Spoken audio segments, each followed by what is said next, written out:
Então, esse é o quadrilátero pipa aí. Tá? Quais são as características dele? O quadrilátero pipa tem as diagonais perpendiculares e elas não são bissetrizes, tá? Então, as diagonais são perpendiculares. As diagonais são perpendiculares. Não são bissetrizes. Característica dele. O lado AB é igual ao lado AD. Então, AB é igual ao lado AD. E BC é igual a CD. E o lado BC é igual ao lado CD. Beleza? Outra característica do quadrilátero pipa é que o ângulo ABC, então o ângulo ABC, ou seja, o ângulo aqui todo, esse ângulo aqui, é igual ao ângulo ADC. É igual a esse ângulo aqui.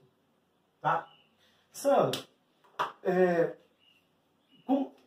como o cara criou esse quadrilátero pipa? O que acontece? Cara, esse quadrilátero pipa apareceu a primeira vez foi o seguinte. Quando o cara traçou as diagonais de um trapézio isósceles, né? Fazendo a interseção delas, das diagonais com as bissetrizes do trapézio isósceles, ele encontrou um quadrilátero. E esse quadrilátero é esse cara aí, o pipa. Tá? E quando você traça as bissetrizes de outros quadriláteros, o ponto de encontro dela sempre forma um quadrilátero. E esses caras têm umas certas características. Vai ter uma questão da nossa folha que a questão não pede para falar qual quadrilátero é. Ela pede um detalhe na questão. Eu vou traçar e vou falar duas propriedades para vocês, tá? Espera lá que você vai ver. Quando eu traçar ela, porque se eu fizer agora, eu já matei a questão, tá? Então, ele vai me pedir uma coisa na questão, eu vou resolver o que ele está me pedindo, e a partir disso, eu vou mostrar na própria figura outras coisas, tá? Beleza? Então, agora vamos falar em trapézio, tá? Trapézio aí.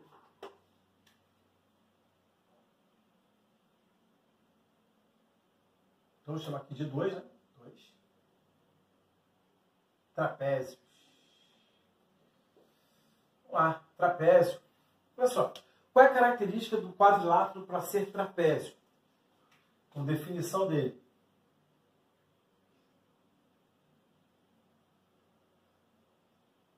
Possui dois lados paralelos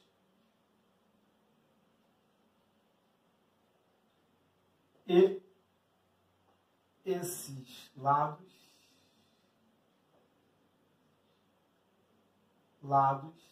são denominados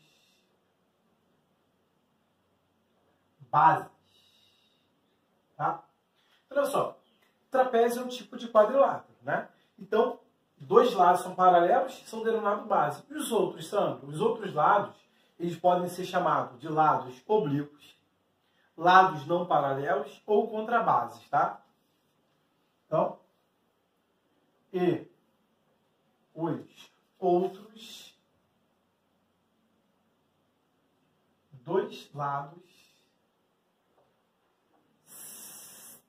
são chamados de lados não paralelos. Lembrando que pode ser oblíquo ou contrabases, tá? Você pode dar uma questão, dado um trapézio, onde um dos seus lados oblíquos, é os lados não paralelos, tá? Então, tem a definição para o trapézio, né? Possui dois lados, se tem dois lados paralelos, é um trapézio, tá? Se tem pares de lados paralelos, aí é paralelogramo. Então aqui, vamos desenhar um paralelogramo, vamos desenhar esse trapézio.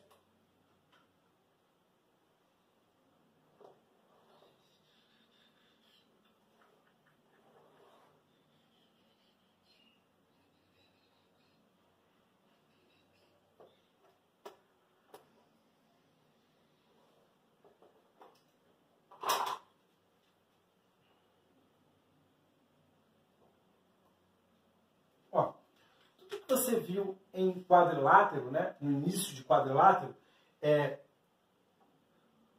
possui duas diagonais, a soma dos ângulos internos é igual, né? É igual a 360, tá? A soma dos ângulos internos, somando todos eles, a igualdade é 360. Característica aqui do trapézio é o seguinte. Tá vendo esses lados? Tá vendo esse ângulo aqui e esse? Vou chamar aqui de X e aqui de Y. Então, ângulo X, ângulo Y. Tá vendo os ângulos que são formados pelo mesmo lado não paralelos? Eles são suplementares. Então, aqui eu tenho que X mais Y é igual a 180. Tá? Pode projetar aqui, tá vendo? Lembra que negócio? Projeto ângulos alternos. Então, são suplementares. Aqui é a mesma coisa. Se eu chamar esse ângulo aqui de Z, esse aqui, por exemplo, de W, tá? A soma desses dois ângulos aqui também são quanto? 180. Então, Z mais W, ou W mais Z, tanto faz, é igual a 180 graus. Desse é guardado. Tá? Sandro, esse mais esse é 180? Não. Tá? Só os ângulos são formados aqui. Ó. Esse mais esse é 180. Esse mais esse aqui é igual a 180. Beleza? Isso é característica do trapézio. Olha só, Sandro, mas você já viu um trapézio que era diferente desse. Tinha um lado perpendicular. Vamos começar a classificar os trapézios. Vamos lá? Vamos classificar os trapézios? O trapézio se classifica de três maneiras. Trapézio escaleno, que é esse aqui. Trapézio isósceles e trapézio retângulo. Tá? Só para definir esse trapézio, para falar que trapézio de fato, o lado BC é paralelo ao lado AD. Tá? Então, esse e esse seria o quê? Base, né? Aqui seria a base. Que daqui a pouco a gente vai ver que esse cara tem o nome de base menor, esse aqui base maior. Então, base maior, deixa eu escrever aqui base maior e base menor. Tá? Vamos lá, vamos classificar.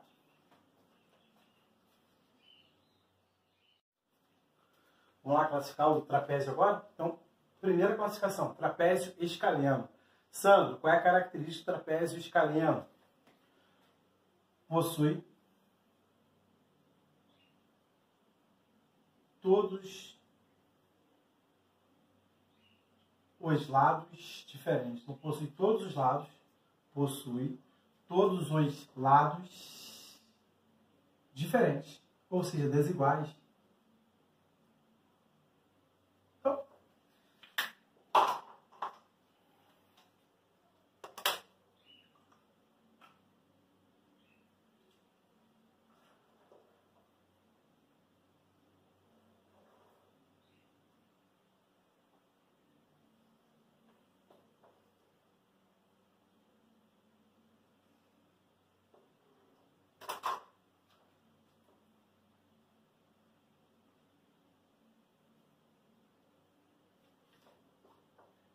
Então, ó, trapézio escaleno. Possui todos os lados diferentes. Então,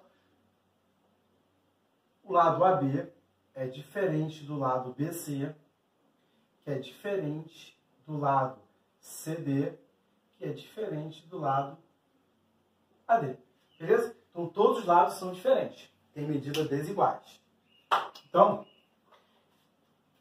vamos lá para o segundo trapézio. Trapézio retângulo.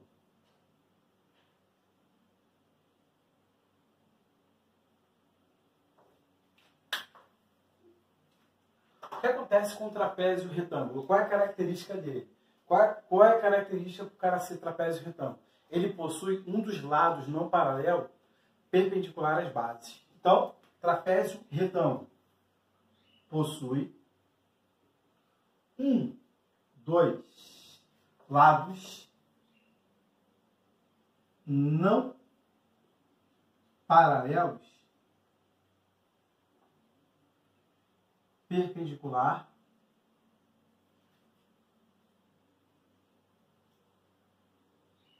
às bases. Tá? Então, se um dos lados não paralelos de um trapézio for perpendicular às bases, esse trapézio é chamado de trapézio retângulo, aqui para ele aqui.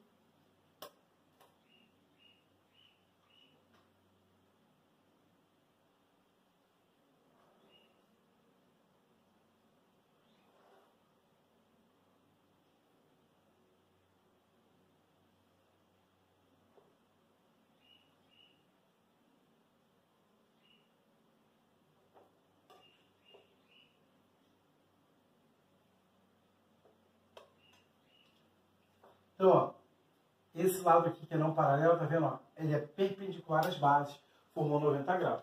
Então, se eu chamar aqui de ângulo de vértice A, vértice B, vértice C, vértice D. Uma outra coisa que você pode lembrar é o seguinte, ó, se aqui é 90 mais 90, 180. Então, esse ângulo aqui no vértice D e esse ângulo aqui no vértice C, né, chama aqui de alfa e beta. Eles são o quê? Suplementares. Então, alfa mais beta é igual a 180. Tá? Então, se ele falar assim, um trapézio retângulo, né? Um trapézio retângulo já tem dois ângulos de 90, beleza. Os outros ângulos são o quê? Qual é a relação entre eles? São o quê? Suplementares, tá? Se ele perguntar assim para você, a soma é igual a 180 graus, tá? 180 só.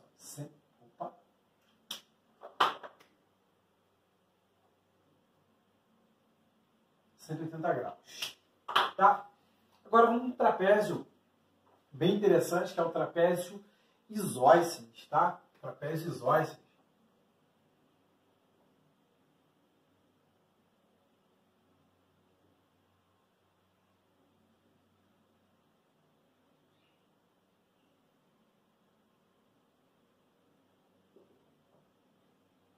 Ó, você falou que o trapézio ele tem umas classificações parecidas com o triângulo. Por quê? Se você prolongar esses lados não paralelos, eles vão se encontrar formando um triângulo, né? É como se ele fosse cerrado ali. Eu tracei um lado paralelo à base do triângulo e a parte de cima eu joguei fora. Sobrou quem?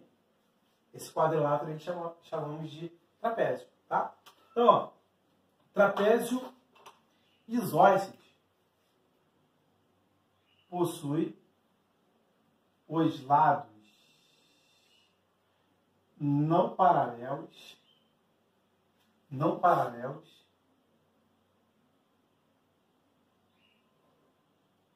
iguais, ou seja, congruentes, tá? Iguais aí.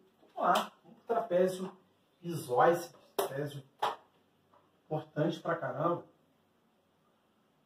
Não quer dizer que os outros não sejam, mas esse aqui ele é muito importante. Por que, Sandro? Você está falando isso?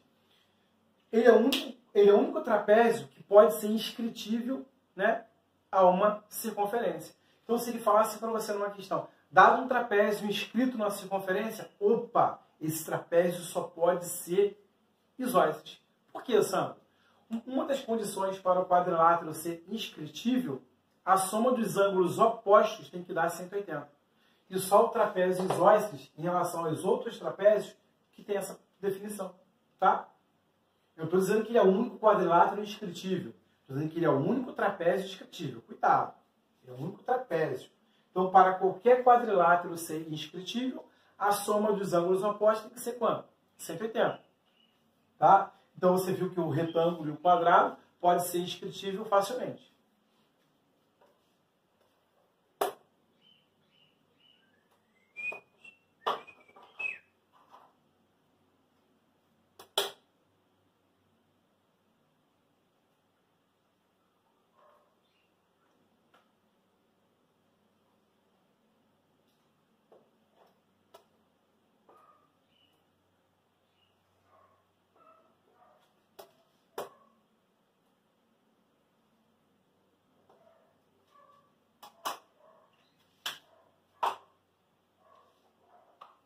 Ó, então, se esse trapézio aí, ele é um trapézio isósceles, vou nomear aqui de A, B, C e D.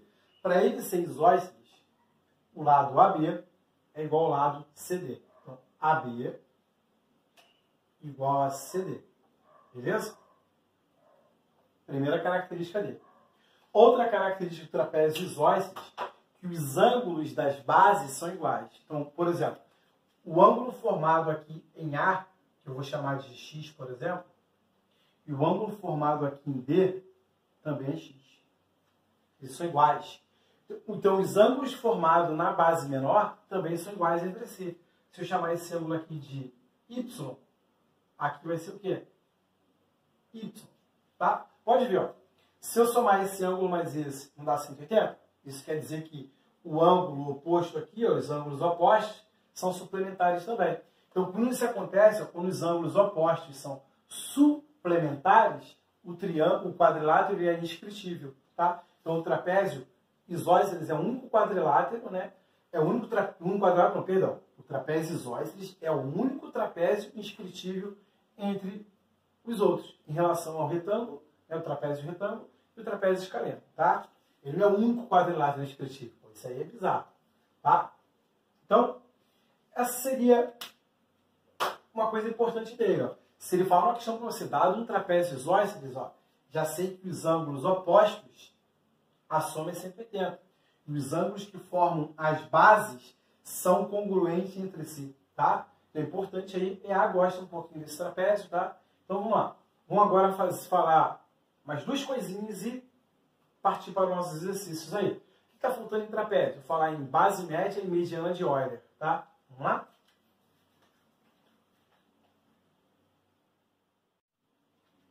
Vamos lá, galera, para a parte final aí da nossa aula de quadriláteros, né, para o que cai na nossa prova EA, ESA, IAN e fuzileiro, é o suficiente, tá?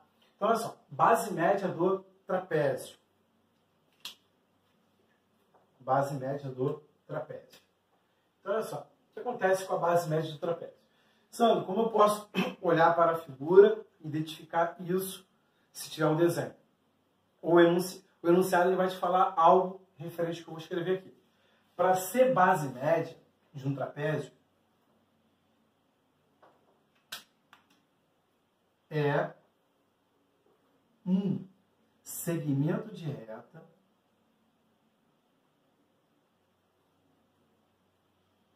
que é paralelo às bases, paralelo às bases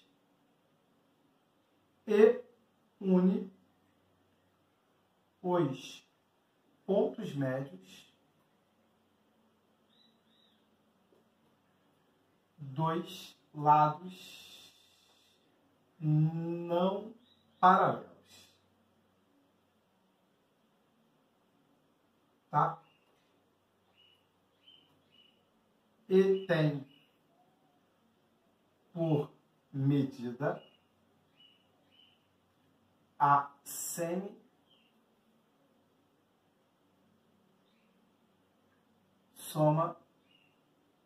das bases. A semi-soma das bases.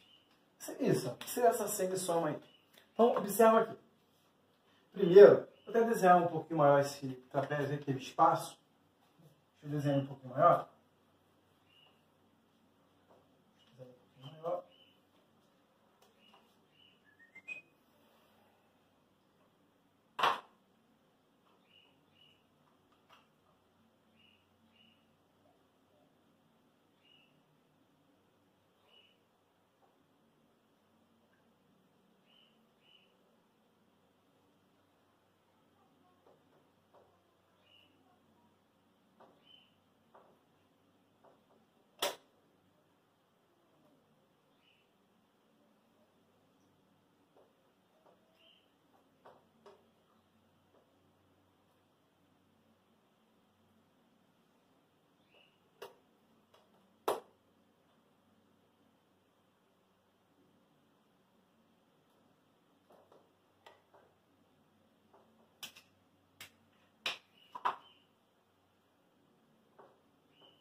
Vamos lá. Então eu tenho o trapézio aí que eu vou chamar de ABCD, A, B, C e D. Tá? Então aqui estão as bases. BC e AD. Vou chamar essa basezinha aqui de Bzinho. Tá? e essa base aqui de Besão. Tá? Besão. Olha o que acontece. Eu vou unir os lados não paralelo aqui com seu respectivo ponto médio. Tá? Seu respectivo ponto médio aí.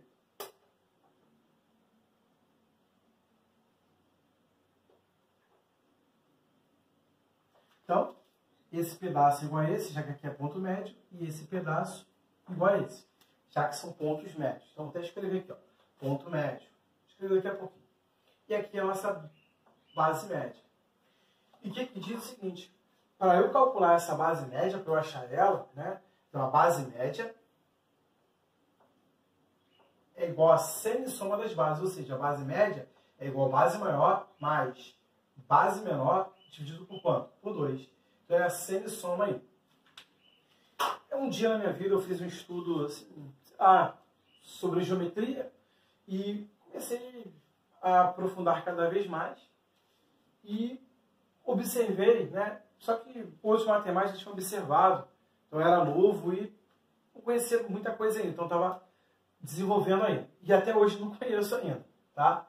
Então, eu reparei que a base média, base menor, base média e base maior, elas estão em PA sempre, forma uma progressão aritmética sempre, tá? E aonde a base média é o termo central, né? A base média é o termo central aí da minha PA. Lembra lá? O termo central é igual à média aritmética dos extremos? Então, você está vendo aí. E se você observar também, a base menor é a razão, tá? Então, não faz parte da nossa aula, mas beleza, tá? Então, para calcular a base média de um trapézio, você tem o seguinte, base média vai ser igual base menor mais base maior dividido por 2. E para ser base média, ela tem que unir os pontos médios. Então esse cara aqui, esse ponto aqui que eu vou chamar de ponto M e ponto N, né? Aqui é ponto médio, tá? E aqui é ponto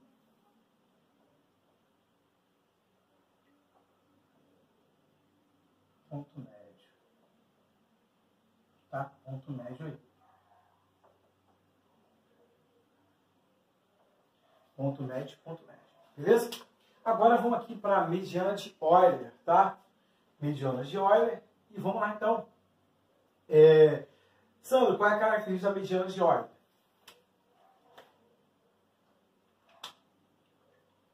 É um segmento de reta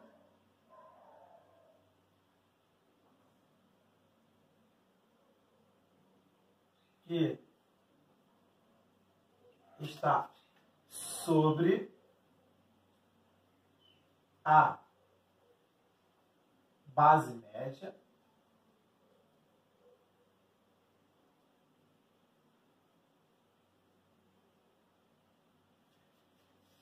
e une os pontos médios das diagonais. Beleza? E tem por medida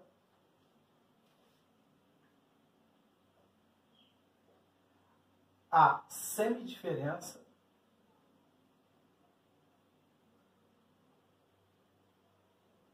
das bases. Ou seja, base maior menos base menor, né? Opa! Semidiferença das bases. Então, vamos lá? Traçar ela?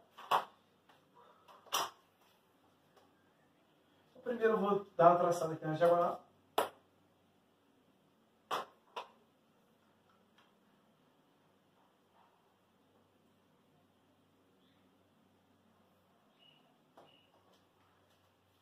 Vou traçar a outra diagonal aqui.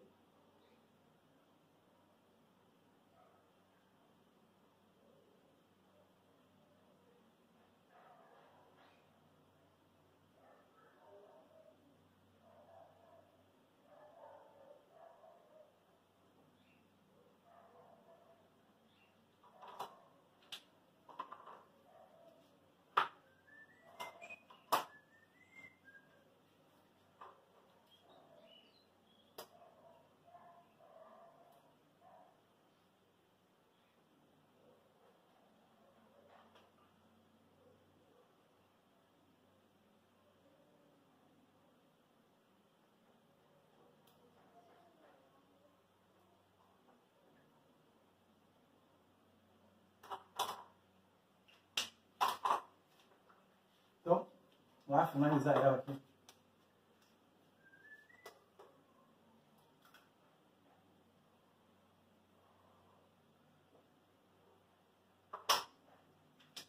Tu tá vendo essa linha vermelha ali? Ele é o quê? A mediana de Euler ali, tá? Aqui a base menor, aqui a base maior. Olha outro detalhe.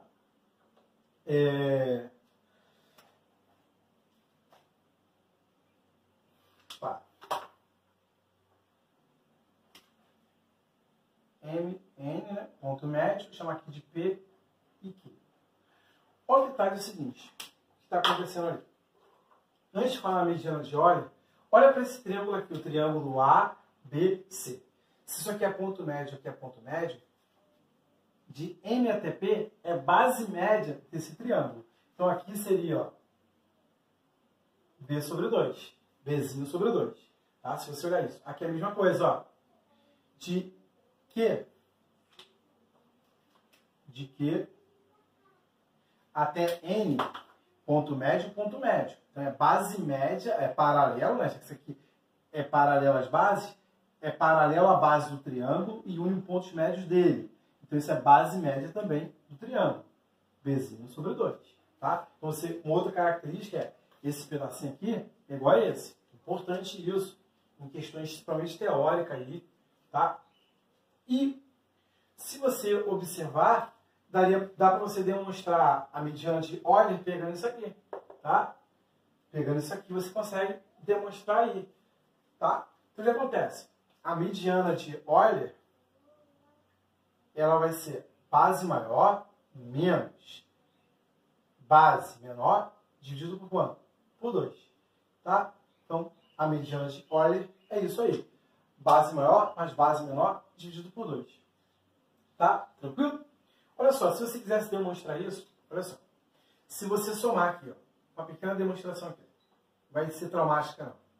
Mediana de Euler mais metade da base menor mais metade da base menor é igual à base média. Se você olhar aí.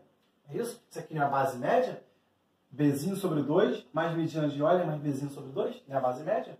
Então aqui eu tenho mediana de Euler, metade mais metade dá o inteiro, então base menor. E quem é base média? Base maior mais base menor sobre 2. Esse 2 vai passar multiplicando. Então, 2 vezes a mediana de Euler, né, perdão, 2 vezes a base menor é igual a base maior mais base menor. Então, o dobro da mediana de Euler vai ser igual a base maior mais base menor menos 2 vezes a base menor. Beleza? Então, 2 vezes a mediana de Euler vai ser igual a base maior menos base menor. Não é isso? Aqui eu posso somar esse monômio, sem sinais contrários, vou diminuir e conservar o saldo maior.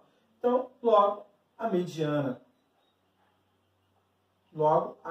de Euler vai ser igual a base maior menos base menor dividido por 2. Então, tá aí o que você queria demonstrar. Tá? Então, escrevi aqui, demonstração.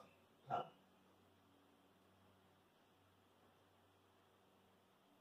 Beleza? Então, agora vamos aplicar tudo que nós vimos nos exercícios aí. Vamos lá? Então, vamos lá. Então, até quarta-feira, que eu vou falar quarta-feira, porcentagem de juros simples, para finalizar essa parte básica aí da ESA. Aí, e na sexta-feira eu falo um complemento de o que falta para finalizar determinante, com falar em o que é um cofator, menor complementar, regra de Laplace, regra de Quiot e matriz de Van der Monde. Tá? Já vi aplicando regra de Laplace na IA, apesar que a questão ou você pode optar por regra de Laplace ou regra de Quiot na questão. Tá? Van der Monde já é uma matriz característica, uma matriz de Van der Monde. Então tem uma matriz caracterizada de Van der Monde que te aplica o determinante dele. Beleza? Então, até quarta-feira aí com porcentagem de juros simples. Beleza? Então vamos lá. Forte abraço para vocês.